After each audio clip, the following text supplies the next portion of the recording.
मासेमारी करताना समुद्रात देशाची सीमा ओलांडल्याने पाकिस्तानच्या कैदेत असलेल्या पालघरमधील 30 पैकी 11 मच्छीमार खलाशांची मागील वर्षी सुटका करण्यात आली, तर एका खलाशाचा पाकिस्तानी कैदीतच मृत्यू झाला. राहिलेल्या 18 खलाशांची शिक्षा पूर्ण झाली असली तरी या खलाशांना मायदेशी परत आणण्यात राज्य आणि केंद्र सरकार अपयश येत असल्याने सध्या या मच्छीमार खलाशांचे कुटुंबीय चिंतेत आहेत. सरकारने लवकरात लवकर तोडगा काढून आमच्या कुटुंबप्रमुखांना मायदेशी आणावं अशी विनंती त्यांचे कुटुंबीय करत आहेत. पालघरच्या डहाणूसह परिसरातील 18 खलाशी मागील 3.5 ते 4 वर्षांपासून पाकिस्तानच्या कैदेत आहेत. मच्छीमार बोटीवर खलाशी म्हणून काम करण्यास गेलेल्या डहाणूच्या अस्वालीसह परिसरातील 30 खलाशांना मागील 4 ते 5 वर्षांपूर्वी समुद्रातील देशाची सीमा ओलांडल्याने पाकिस्तानी सैन्याने ताब्यात घेतलं होतं. यातील 11 खलाशांची मागील वर्षी सुटका करण्यात आली, तर एका खलाशाचा पाकिस्तानी कायद्यातच मृत्यू झाला. मात्र यापैकी 18 खलाशी शिक्षा पूर्ण होऊनही पाकिस्तानच्या कैदेत असल्याने त्यांचे कुटुंबीय सध्या मोठ्या चिंतेत आहेत. मागील 4 वर्षांपासून या खलाशांचे कुटुंबीय आर्थिक अडचणींसह मोठ्या समस्यांना तोंड देत आहेत. घरातील कर्ता पुरुषच पाकिस्तानच्या ताब्यात असल्याने कुटुंब चालवायचं कसं असा प्रश्न उपस्थित करताना या कुटुंबियांना अश्रू अनावर होत आहेत. आता सरकारने यात हस्तक्षेप करून त्यांची सुखरूप सुटका करून आमच्या ताब्यात द्यावं अशी मागणी कुटुंबियांकडून करण्यात येते. कसा तो जो पोचणार त्यांनी तर तो पाकिस्तानला पकडलं काय, मग कसा तरी चालवा लागल ना, कोण तरी काम करून ना चालवा लागल, तो घरात चालवा लागल ना, पावसाचा शिक्षणाचा खर्च काढावा लागत. काय सरकारकडे मागणी? सरकारकडून काय मागणी, ते आम्हाला नवरा आमचं सोडून पाहिजे ना, आम्हाला थोडावरी पोषणवारी पाहिजे. थोडं वरी झालं, चौथावरी चालू, तर आम्हाला कोणा काही पोषणवारी दिलीच नाही. सचिन लांगे. किती वर्ष झाले? 4.5 वर्ष झाले. अटक झाला तर मुलगी आहे माझी 4.5 वर्षाची आहे, 5 वर्षाची आहे मुलगी माझी. तर त्याला आता काय पण नाही मिळत ना. मी कामावर वाडी जातो तर मला 300 रुपये मजुरी, तर मी पैरेला पशी का मी अजून सासू सासरा मला बघायचा. तर आमचा हाल फार आता, तर नवऱ्याला सोडवून तरी द्या मला ना. खायला पण नाही मिळत आता, एवढे वर्ष झाले. काय बोलणं वगैरे झालं 4-4.5 वर्षात? नाही, ते दुसऱ्याकडे चिठ्ठी येतो तर सांगतात काय बरे आहे असं, तर आम्ही काय बघत नाही आता, बरे नसतील का असतील तर आमचे आता हाल ना. पैसे पण सांगते भेटायला ना, पैसे पण आहे ना, काय पण आहे. पैसे तर आम्हाला थोडंफार भेटते असते तर चांगलं ना. आमचा नवरा पण सोडवून द्या, आमच्या सासूच तर ना आमच्या आजीचा हाल आहे.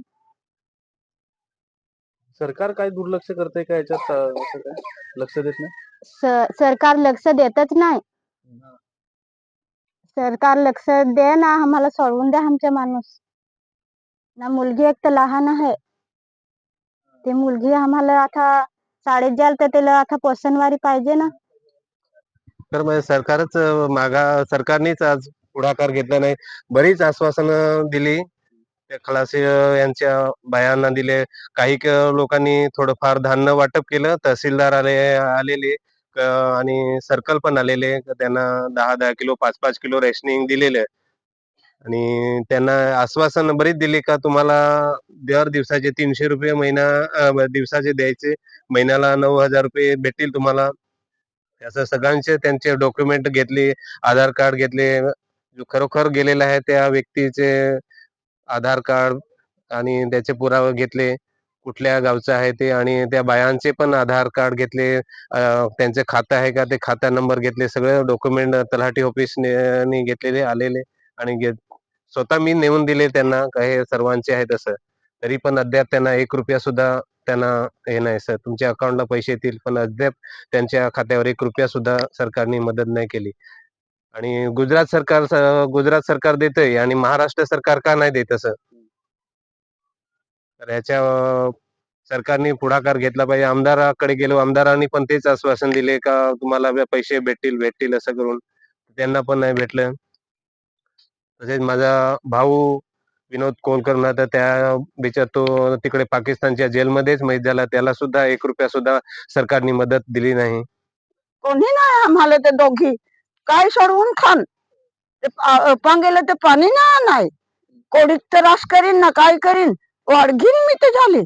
काय सरकारने केलं पाहिजे आता? काही सरकारने दिला नाही. दिन तर सांगत ना आम्हाला तर काही दिलं नाही. तर काय खाण ना कशा करून जगून तर सोडवून तरी आम्हाला आणून दे ना काय आम्हाला सरकार जगा तरी दे कशा करून जगून ना काय करून. किती 4 वर्ष झाले? हा चौथा झाला आम्हाला चौथा वर्ष चालला था ते पोराचा इलाजच नाही आम्हाला तर बहुत आम्हाला तर हालत काय सांगून ना काय करून.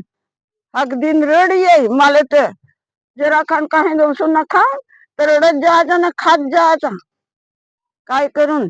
भुंड चालती पंगीती आहे घरा.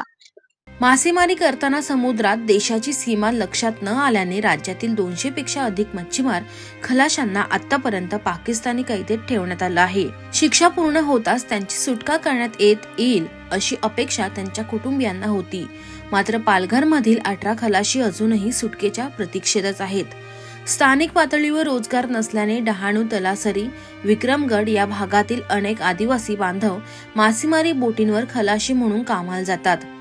तसेच 18 खलाशी पाकिस्तानच्या ताब्यात असून सरकार त्यांना सोडवण्यात अपयशी ठरत असल्याचा आरोप आता त्यांच्या सोडवणुकीसाठी प्रयत्न करणाऱ्या कार्यकर्त्यांकडून करण्यात येतोय.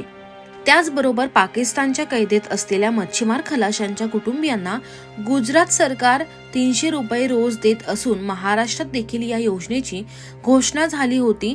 मात्र महाराष्ट्र राज्य सरकार हा निधी देत नसल्याचं समोर आलं आहे. पाकिस्तानच्या कैदेत असलेल्या मच्छीमार खलाशांची सुटका करण्यासाठी फिशरीज फोरम सह अनेक संघटना वेळोवेळी पाठपुरावा करतात. मात्र सरकार याकडे लक्ष देत नसून लवकरच आपण केंद्रातील विरोधी पक्षनेते राहुल गांधी यांची भेट घेऊन ही समस्या त्यांच्यासमोर मांडणार असल्याचं नॅशनल फिश वर्कर फोरमचे उपाध्यक्ष रामकृष्ण तांडेल यांनी सांगितले. हो, कारण आम्ही नॅशनल फिश वर्कर्स फोरमची भारताची मच्छीमारी राष्ट्रीय संघटना आहे त्याच्यामार्फत तसेच Pakistan India people's forum for peace and democracy ही पाकिस्तान इंडियाची एक कमिटी आहे त्याच्यावर आम्ही हे काम करतो आहे. आपल्याकडून जतीन देसाई एक आहेत, त्यानंतर जीवनजुंगी पोरबंदरचे आहेत. आम्ही अनेक वर्षापासून हा प्रयत्न केला आपल्या संघटनेमार्फतून आणि पाकिस्तान इंडियाच्या कमिटीमार्फत. परंतु त्यावेळेला 600-800 रुपयाचे फक्त 500 फक्त मच्छीमार सोडले गेले आणि बाकीचे आता 211 मच्छीमार पाकिस्तानच्या मिहीर कराची ह्या जेलमध्ये आहेत. आम्ही सातत्याने सांगतो आहे की त्यांची सुटका करा, कारण 2008 साली करार झालेला आहे की ज्यांची पकडले त्यांना सोडून द्यायचं असं त्यांचं ते सर्व व्हेरिफिकेशन करून सोडून द्यायचं असं ठरलं होतं.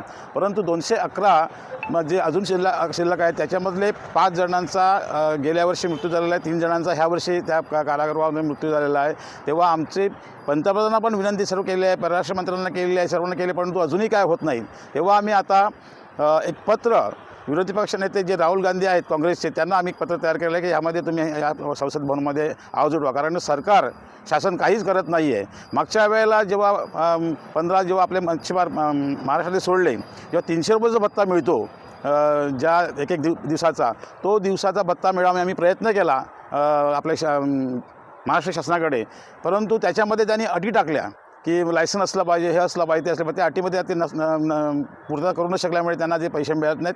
कारण बोट मालकाचं लायसन असतं परंतु मच्छीमारांचं स्वतःचं लायसन कधी नसतं. त्यामुळे ती अट ती शिथिल करावी अशी आम्ही मागणी केलेली आहे. आणि जे अगोदर सुटून आलेत पाकिस्तानला जे 4-5 वर्षे त्यांना तो भत्ता मिळावा, निर्वाह भत्ता मिळावा अशी आमची मागणी आहे. आणि आता जे 19 जण आपल्या महाराष्ट्रातले आहेत, एकूण टोटल भारतातले 211 मच्छीमार आहेत त्याच्यातले 19 महाराष्ट्रातले आहेत, त्यांनाही तो भत्ता मिळावा अशी आमची मागणी आहे आणि लवकरात लवकर त्याची सुटका करावी अशी मागणी आहे. म्हणजे खेदजनक बाब अशी आहे की त्यांना ऑफिशियली पण भेटून देता येत नाही, फोन पण करता येत नाहीत, पोस्टलने सुद्धा त्यांना पत्रावर होत नाहीत. ही फार त्यांची मोठी खंत आहे, कारण एवढे वर्षात त्यांनी म्हणजे त्यांचं बोलणंही झालेलं नाही आहे. तेव्हा सरकारने त्यांना निदान बोलायला तरी द्यावं आणि जे काही त्यांचे कागदपत्र आहेत ते पाहून त्यांना सोडण्यात यावं अशी आमची विनंती आहे. पाकिस्तानच्या कैदेत असलेल्या मच्छीमार खलाशांच्या कुटुंबियांना सध्या मोठ्या समस्यांना सामोरे जावं लागत आहे. कुटुंबाचा कर्ता पुरुष पाकिस्तानच्या कैदेत असलेल्या कुटुंब चालवायचं कसं आणि मुलांचं शिक्षण कसं करायचं असा गंभीर प्रश्न सध्या कुटुंबियांसमोर उभा राहिला आहे.